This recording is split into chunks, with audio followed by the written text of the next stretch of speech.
Alors, Madame la directrice exécutive du développement des transports territoriaux de la Société du Grand Paris, vous allez nous confirmer cette confiance totale qui règne avec SNCF Réseau, et puis vous allez nous expliquer sûrement aussi cette mutation qui vous attend de la Société du Grand Paris vers la Société des grands projets, la part de duplication de l'expérience et la part d'invention de nouvelles manières de faire adaptées aux spécificités de chaque territoire. Merci beaucoup. Bonjour à toutes et à tous et merci de cette invitation. Effectivement, alors je vais revenir sur tout ce que vous avez dit, mais je voudrais peut-être en premier lieu rappeler, et ça a été dit tout au long de l'après-midi, donc je pense que c'est très important, que la Société du Grand Paris, demain sans doute Société des grands projets, partage largement l'idée que c'est bien une vision de service désormais qu'il faut mettre en place et que c'est ce qu'on fait, enfin c'est ce qu'on fera avec ces projets de services express régionaux métropolitains.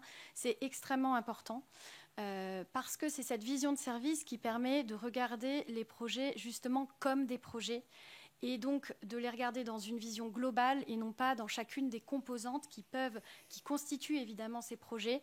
Mais toutes ces composantes ne servent qu'à une chose, c'est améliorer le quotidien des usagers. Et donc c'est vraiment dans cette vision de service qu'il faut que chaque composante infrastructurelle, qu'elle soit d'ailleurs des infrastructures nouvelles ou une amélioration des infrastructures existantes, que ce doit être regardé. Et donc vraiment cette vision de service est extrêmement importante. Alors une fois qu'on a dit ça, et c'est vrai que toute l'après-midi on a parlé de cette vision de service, comment on fait pour réussir à mettre en œuvre ces services express régionaux métropolitains? Alors on en a parlé, il y a beaucoup de conditions de réussite qui ont été évoquées au cours de l'après-midi. Pour la Société du Grand Paris, on y a évidemment beaucoup réfléchi et il y a trois grandes composantes, trois grandes conditions de réussite de ces projets.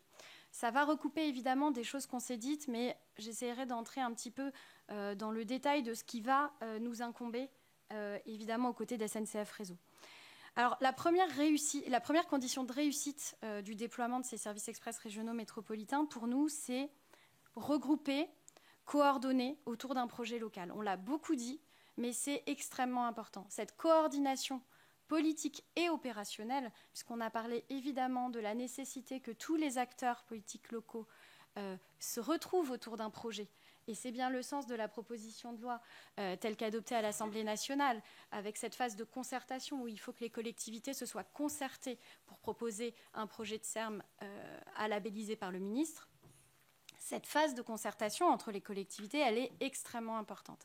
Et ce qui nous semble extrêmement important dans une vision, enfin, compte tenu de l'expérience qu'on a à la Société du Grand Paris, c'est que cette coordination, elle doit se faire dans une gouvernance de projet. Et donc, on doit se coordonner, enfin, les acteurs locaux doivent se coordonner, mais ils doivent se coordonner dans une instance qui leur donne vraiment les clés. Qui leur donne le pouvoir décisionnaire sur ce projet et qui fait que vraiment ce projet, il sera piloté en tant que tel. Et là encore, c'est ce que prévoit la proposition de loi, c'est une gouvernance, une structure de gouvernance locale, une structure de coordination locale, le groupement d'intérêt public est évoqué. Et là encore, pour nous, c'est extrêmement important parce que la Société du Grand Paris, elle fonctionne parce que c'est une société de projet. On a un projet qui est le Grand Paris Express et on n'a pas d'injonction contradictoire, on a un projet à mener avec une gouvernance, un conseil de surveillance, un directoire qui sont orientés vers la réussite de ce projet. Marche évidemment avec ça ce que disait monsieur le sénateur Dersin tout à l'heure, c'est-à-dire la concertation locale. Et évidemment, ce qu'on apporte comme savoir-faire, c'est la concertation locale. Donc ce qu'on a fait sur le Grand Paris Express, qu'on fait encore actuellement évidemment, c'est de mener une concertation du quotidien. Les acteurs locaux, que ce soit les élus, que ce soit les partenaires locaux de tous ordres, et évidemment les riverains, les usagers, c'est notre travail au quotidien que de dialoguer avec eux. On est organisé pour ça, et c'est vrai que c'est un élément extrêmement important pour nous dans la réussite de ces projets de services express régionaux métropolitains.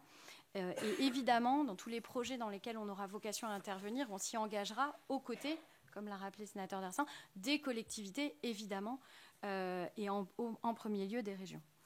La deuxième condition de réussite de ces services express régionaux métropolitains, d'après nous, c'est l'accélération. Il nous semble que s'il y a cette proposition de loi qui a été déposée, adoptée à l'Assemblée nationale, qui sera débattue au Sénat, c'est parce qu'il y a une volonté d'accélérer ces projets. Les accélérer, c'est d'abord pour les usagers. Donc c'est d'abord être capable d'avoir des gains rapides et visibles pour les usagers. Et donc ça a déjà été dit. L'exemple de Bordeaux a été cité, évidemment, avec ces gains rapides à donner aux usagers. C'est extrêmement important dans la vision du projet qu'on apporte. Avoir un phasage qui permet qu'on n'ait pas une vision infrastructurelle qui permet de se dire que dans 10 ans ou dans 15 ans, on aura une amélioration, mais qu'entre-temps, on aura des gains et qu'on soit capable de les évaluer et justement de ne pas créer de déception. On a vu tout à l'heure, c'est difficile, mais qu'il fallait qu'on soit capable de donner des jalons et ensuite de les tenir, ça nous semble extrêmement important. Et cette vision globale du phasage du service nous semble extrêmement importante. Et dans cette accélération, là encore, un autre élément très important, c'est la durée totale de réalisation des projets. Il nous semble que celle-ci doit être contenue, parce que finalement, un projet qui dure trop longtemps, c'est une condition de non-réalisation, finalement. C'est ce qui fera qu'il ne se réalisera pas. C'est parce qu'on aura un projet qui devra se dérouler sur 30 ans que finalement, il n'aboutira pas. Donc ça veut dire que c'est aussi une condition à prendre en compte dès le début, de manière tout à fait réaliste, évidemment. Il faut qu'on se confronte à cette question de la durée, d'où la nécessité, et là ça rejoint aussi les débats qui auront lieu sans doute au Sénat sur la proposition de loi, c'est d'où la nécessité de garder une souplesse opérationnelle. Pour nous, c'est extrêmement important, mais on le voit au quotidien et évidemment avec Thomas à mes côtés aussi, qu'on a besoin de pouvoir s'adapter localement aux différents projets. On a besoin de pouvoir, pour accélérer, on a besoin de ne pas avoir trop de carcans et de pouvoir s'adapter à chacun des projets. Et enfin, dernière condition de réussite, c'est évidemment, Thomas l'a dit, la complémentarité.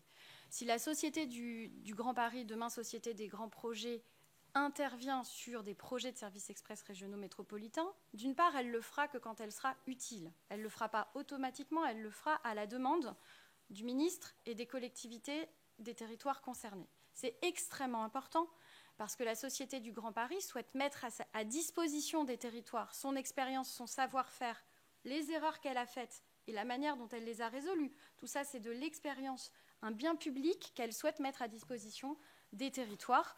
Et donc, dans cette vision, évidemment, on a vocation à travailler main dans la main avec SNCF Réseau, avec SNCF Gare et Connexion, en complémentarité.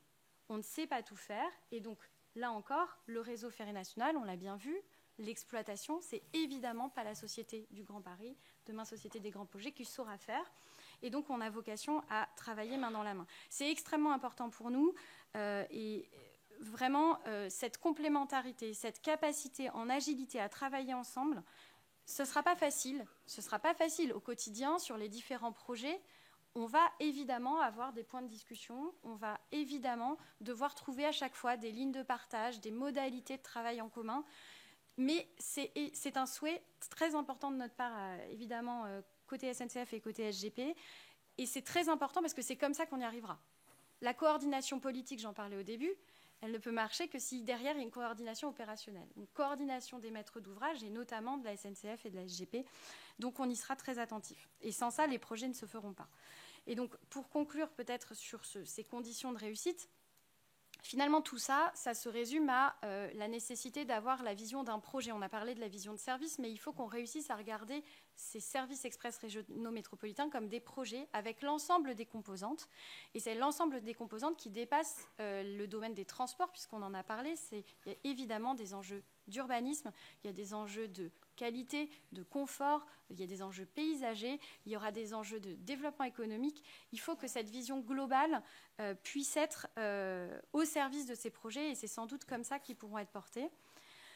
Là-dessus, évidemment, la Société du Grand Paris pourra mettre à disposition des territoires son expérience de société de projet. C'est notre ADN que d'avoir été créé pour mener un projet, donc c'est ce qu'on apportera. Mais on parlait tout à l'heure, la question m'a été posée, quelle réplicabilité ou duplicabilité possible. Là encore, on a fait un projet, on est en train de faire un projet, le Grand Paris Express, un projet francilien. Il y a évidemment des choses qu'on apportera en termes de savoir-faire, d'expérience, mais il ne s'agit pas de reproduire tel ou tel projet. Il ne s'agit pas de reproduire le Grand Paris Express, il ne s'agit pas de calquer un modèle francilien. Et même entre les projets de services express régionaux métropolitains, il y aura énormément de cas de figure différents. Et donc, ce qu'on apporte, c'est surtout une capacité, c'est des expériences et une capacité à s'adapter au territoire. Et c'est ça qui nous semble vraiment très important pour réussir le défi commun qu'on a devant nous. Donc voilà, je m'arrête là, mais on en fait déjà, peut-être juste une dernière phrase pour dire que tout ça, on en fait déjà l'expérience. Donc dans 2 régions, on commence à travailler, on est déjà au travail dans la région Hauts-de-France et la région Grand Est, comme le disait Thomas.